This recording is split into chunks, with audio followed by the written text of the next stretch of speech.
So welcome back to another video today. First things first, two things. Got myself a new intro, which in my opinion looks absolutely awesome. Second thing, gameplay in the background we're seeing of a muscle car. Just watch that guy go to certain death, but we're driving this fancy pantsy muscle car which looks awesome. Now, I'm not a very good driver, which you'll see in just a second.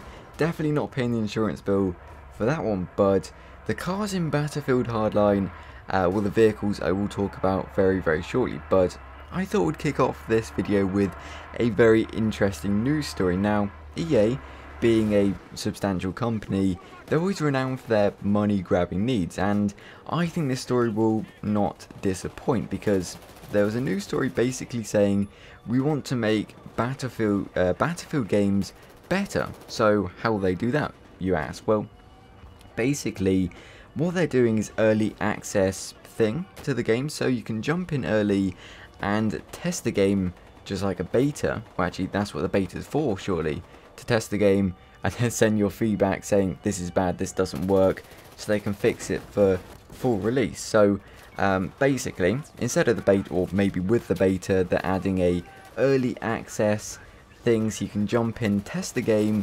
and before it's released they can see if it's bad or not ready, so they can delay it or make it better, etc, etc. You get the point. So that sounds all very well and good. Now, EA being as money central as they are, this is a paid access thing. So yes, basically, if you want a better game, say Battlefield 5, then you're going to have to pay extra to make that happen, which in my opinion is total BS and just makes no sense whatsoever. I mean, it's pretty obvious. EA, and this clip pretty much shocked me because I didn't know you could shoot out the windows of those vehicles. So I was trying to find the 3 button to get the RPG, but that never happened and I got shot to pieces. But I mean, it makes no sense they would add a early access thing and then make you pay for it, because that's just incredible. But the vehicles in Battlefield Hardline, if we get back on topic, is really awesome. Actually, saying that, hold up for a second, because looking up, the building's falling down, and surprisingly I didn't die. For a split second I thought I was actually alive until the crane hit me on the top of the head, which was really quite a shock because I thought I was going to die. The building, you know, the entire building came down on me,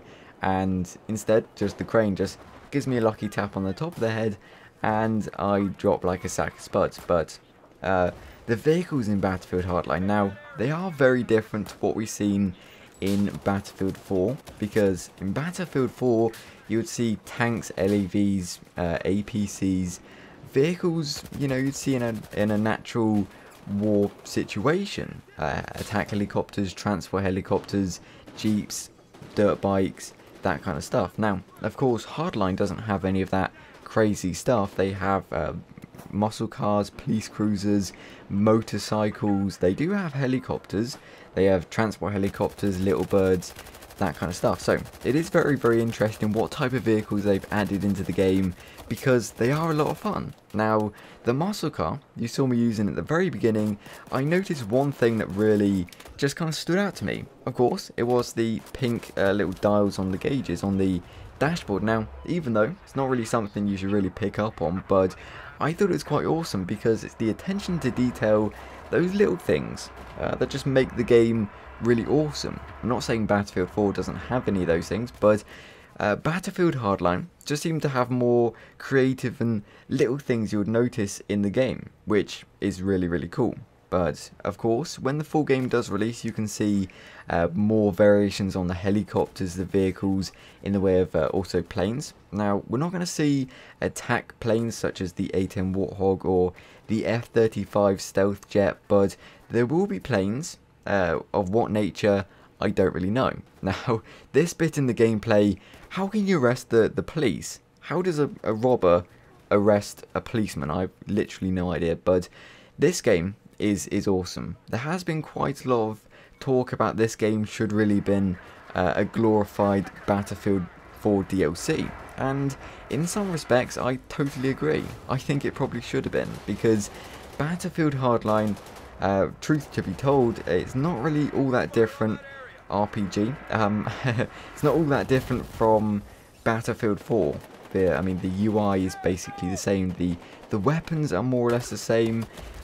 They don't feel any different. The vehicles, of course, aesthetically and your character aesthetically look different, but down in the roots, they're not really all that different. So, of course, it probably should have been a DLC for Battlefield 4, but EA, knowing how they can make money off you much easier, they just release it as a full game. But I do think this game has been released as a full game mainly for the single player. I'm not saying the multiplayer is going to be bad, because of what we've seen in the beta, it's going to be absolutely awesome, hopefully a lot of fun. But I think it's just down to the fact they wanted to do a single player based around the whole cops and robbers style theme, which probably isn't going to be too bad. How playable or how replayable it's going to be is another matter. But until then, I do hope you enjoyed this video. Thank you very much for watching, and as always, until next time.